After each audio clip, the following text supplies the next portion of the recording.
Welcome back to Legal on Demand, powered by Maguire Legal. Conversations on law, business, and the decisions that matter. I'm Sonia. And I'm Edda. Today we're talking about something that is front of mind for a lot of small and medium business owners, and that is the key employment law issues in 2026. And the word we're using deliberately today is issues, not just changes, because for SMEs, these aren't technical updates. They're areas of real financial and compliance risk. So today we're breaking down 3 employment law issues in 2026 that every SME must know, and more importantly, what you should be doing about them. Let's start with the big one, Payday Super. Yes, this one is significant. From 1 July 2026, employers will need to pay super at the same time as wages instead of quarterly. And the reason this is such a major issue is that it changes super from a periodic obligation into a real-time employment cost. For SMEs, the biggest impact will be cash flow. Instead of holding super liabilities for up to 3 months, those contributions will need to be funded every pay cycle.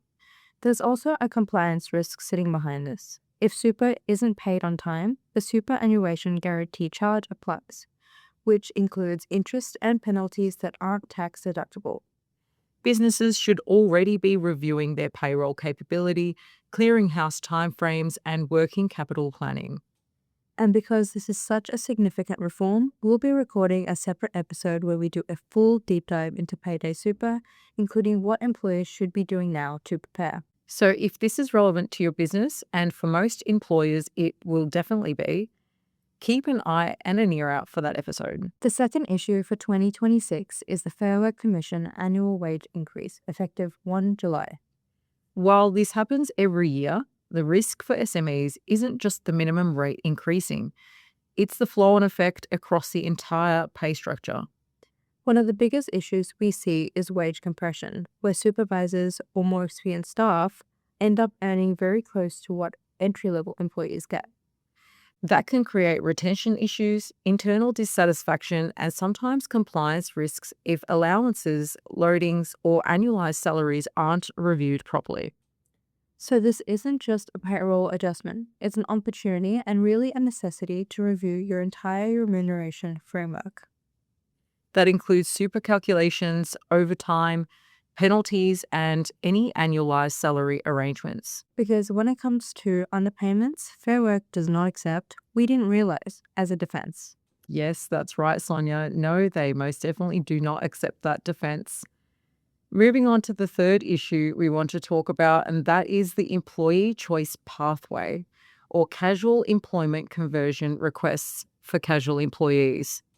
This is an area where many SMEs think they're compliant until an employee raises a request.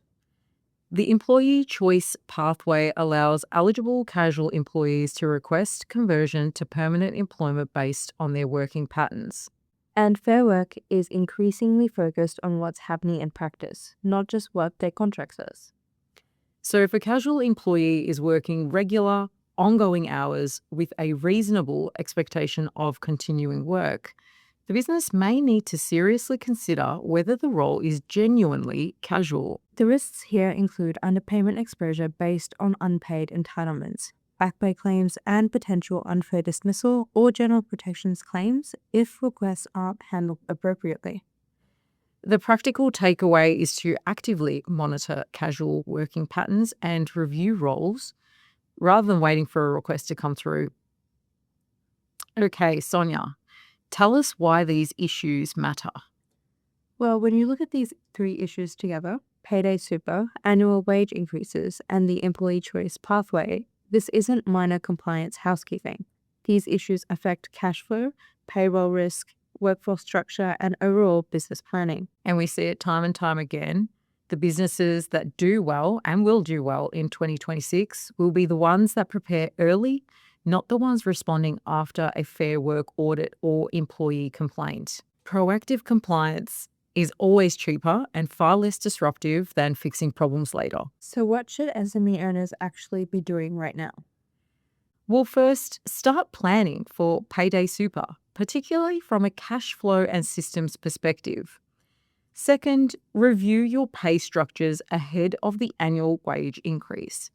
And lastly, audit your casual workforce and working patterns in light of the employee choice pathway.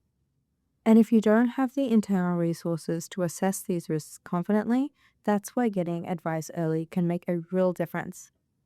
We've also published a full breakdown of these issues on our blog with practical guidance tailored for SMEs. You'll find the link in the show notes, and if you need personalized advice, you can email us or visit us at maguirelegal.com.au. Thanks for joining us on Legal on Demand. We hope this gives you a clearer picture of the key employment law risks to be aware of in 2026.